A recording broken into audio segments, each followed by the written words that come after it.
ইয়াৰ পৰা প্ৰায় 2 কিলোমিটাৰমান যাব একদম দেখি পাওঁলৈকে কেনেকুৱা মানে ধুনীয়া হৈছে দালি চব্জি বঢ়িয়াকৈ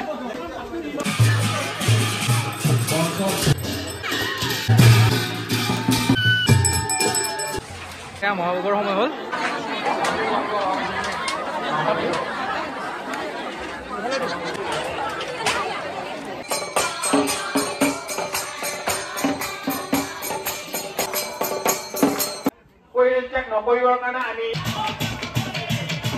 স্বাগতম জনাইছো মোৰ আন এটা ভিডিঅ'লৈ কি খবৰ আপোনালোকৰ আশা কৰিছো সকলো ভালে আছে ময়ো ভালে আছো মই আছো এতিয়া শ্ৰী শ্ৰী মা চন্দিকা মন্দিৰ গুৰুখানী থানৰ কাতিমহীয়া দ্বীপ নিৰ্বাপন অনুষ্ঠানৰ পানী তোলা উৎসৱ বাৰ্ষিক পানী তোলা উৎসৱ হৈ গ'ল ধৰ্মধ্বজা উত্তোলন আৰু এতিয়া হৈছে স্মৃতি দৰ্পণ মই আছো এতিয়া ভোগঘৰত এয়া দালি নতুনকৈ ভোগঘৰত অপেনিং কৰা হৈছে মানে ভোগঘৰৰ সন্মুখ ভাগত আপোনালোকে আহিলে ধুনীয়া ভিউ এটা পাব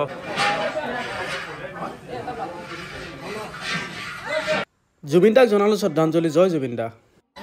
ফাইনেলি হৈ গ'ল পানী তোলা উৎসৱৰ দুৱাৰ মোচন কাতিমহীয়া দ্বীপ নিৰ্বাপন অনুষ্ঠানৰ বাৰ্ষিক পানী তোলা উৎসৱ আৰু তাতে এতিয়া যাব পানী তোলা উৎসৱৰ এতিয়া আছো বাৰ্ষিক পানী তোলা উৎসৱ অলপমান জাষ্ট আপোনালোকক ক্লিপ এটা দেখুৱাম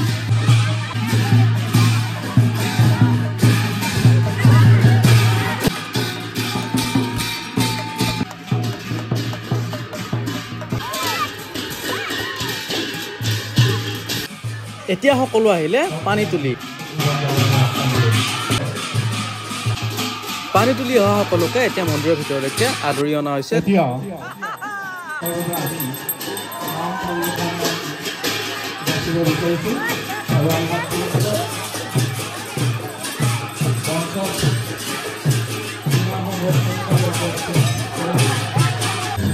এতিয়া মন্দিৰটো 3বাৰ কৰিব প্ৰদক্ষিণ শ্ৰী শ্ৰী মা চন্দিকা মন্দিৰৰ একেবাৰে ভিতৰৰখিনি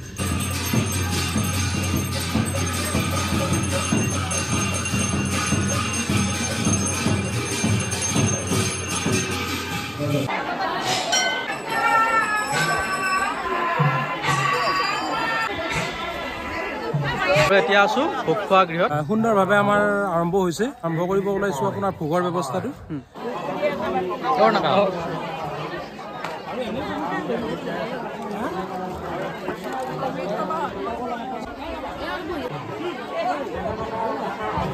এতিয়া ষ্টাৰ্ট হৈ গ'ল আয়তী নাম প্ৰতিযোগিতা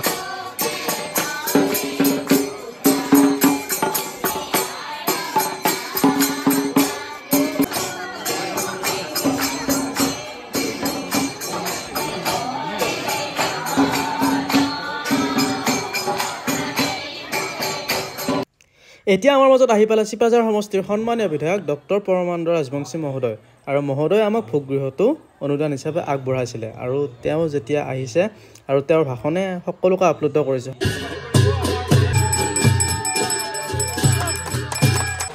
এতিয়া ফাইনেলি বিধায়ক মহোদয় আনুষ্ঠানিকভাৱে মুকলি কৰিলে আমাৰ ভোগগৃহটো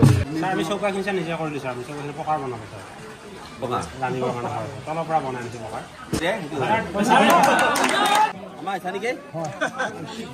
কেনেকুৱা মানে ধুনীয়া হৈছে দালি চাউল আমাৰ লাগি আছে ৰাতুল আৰু আমাৰ দৰ্পণ জয় মা চন্দিকা আৰু ইফালে চাওক চব্জি বঢ়িয়াকৈ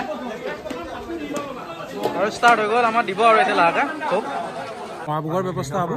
সেইকাৰণে তাতে আমি ব্যস্ত আছোঁ 8টা বাজিলে এতিয়া হৈ গ'ল ধুনীয়াকৈ মহাভোগৰ সময় মহাভোগ খাবৰ কাৰণে ৱেইট কৰি আছে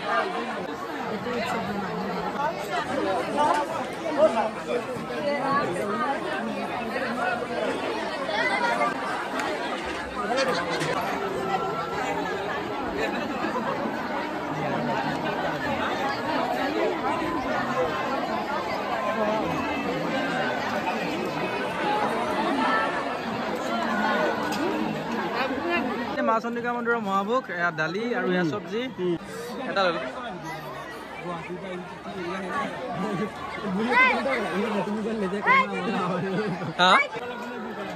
মা চন্দিকা মন্দিৰৰ মহাভোগ এয়া দালি আৰু এয়া চব্জি খাব লৈছো যে আমাৰ চন্দিকা মন্দিৰৰ মহাভোগ এয়া চব্জি আৰু এয়া দালি বেদুনটা কেনেকুৱা হৈছে খানা একদম আল্টিমেট বৰ ধুনীয়া বঢ়িয়া আৰু আমি ধুনীয়া খাই লওঁ ভাতটো এয়া চব্জি দালি এতিয়া দিলা বিলাহীৰ টপ নমস্কাৰ এবাৰ কমিটিৰ তৰফৰ পৰা এটা চিন্তা কৰিছোঁ আমাৰ পানী তোলাৰ পিছত গোসানী আৰু গোসাঁই গা ধোৱা হয় সেই পানীৰে আৰু তাৰ পৰা আমাৰ তাৰ কিছু সংখ্যক আমাৰ জলফুৰৰ ব্যৱস্থা কৰা হয় কিন্তু তাৰপিছতে আমাৰ তেল সিন্দু দিয়াৰ পিছত তেওঁলোকক আপোনাৰ দ্ৰব্য বস্তুটো দিয়া হয় হিন্দীবাৰ আমাৰ কি হয় দ্ৰব্য বস্তু থাকে দ্ৰব্য বস্তু আমাৰ কমিটিৰ ভিতৰতে আমাৰ সীমাবদ্ধতা মানে আমি ৰাখোঁ কিন্তু এইবাৰ আমি ভাবিছোঁ যিহেতু আমাৰ এই অনুষ্ঠানটো আপোনাৰ আমাৰ ভক্তসকলৰ দান বৰঙণিৰ জৰিয়তে এই অনুষ্ঠানটো হয়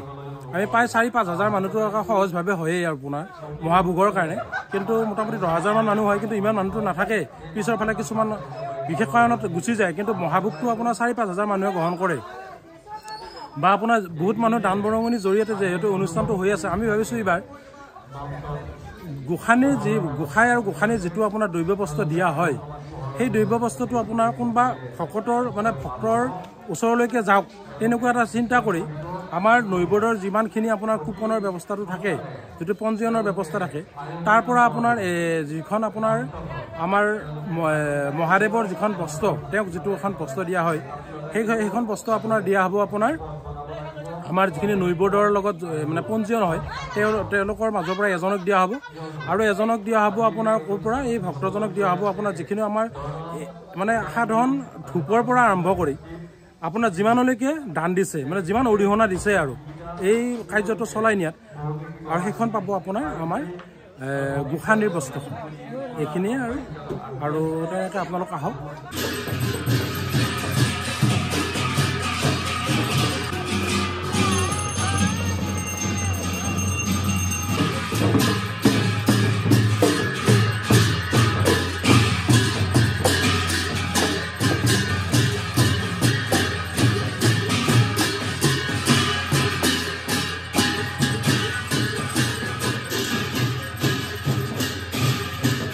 লিপিকাই পুৰা দি আছে প্ৰসাদ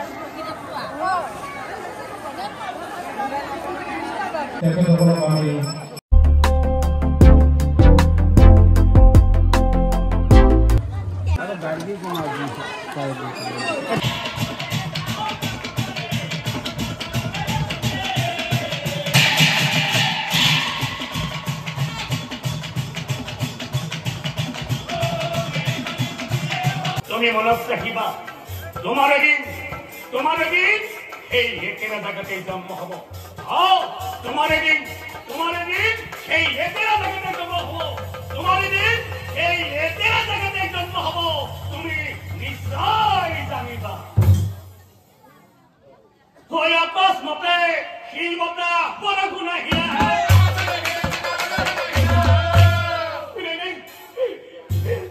দেখি চালিনি আৰু ব্ৰজপাত পৰিলাহি অচালিনী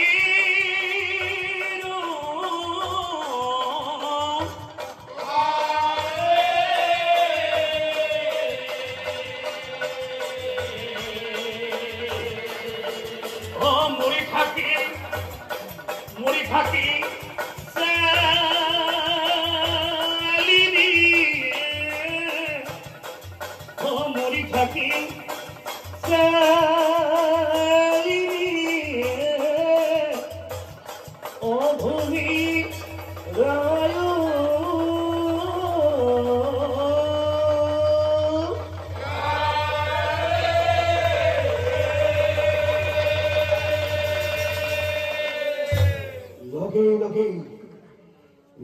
লগে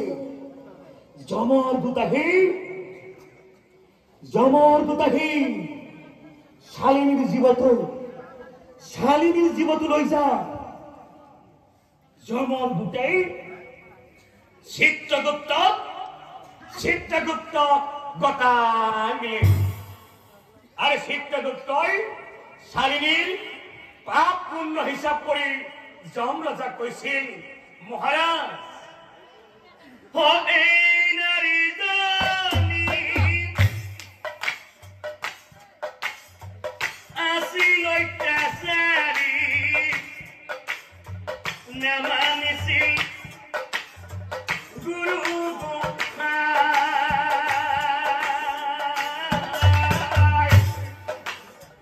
নামানিছিল গুৰু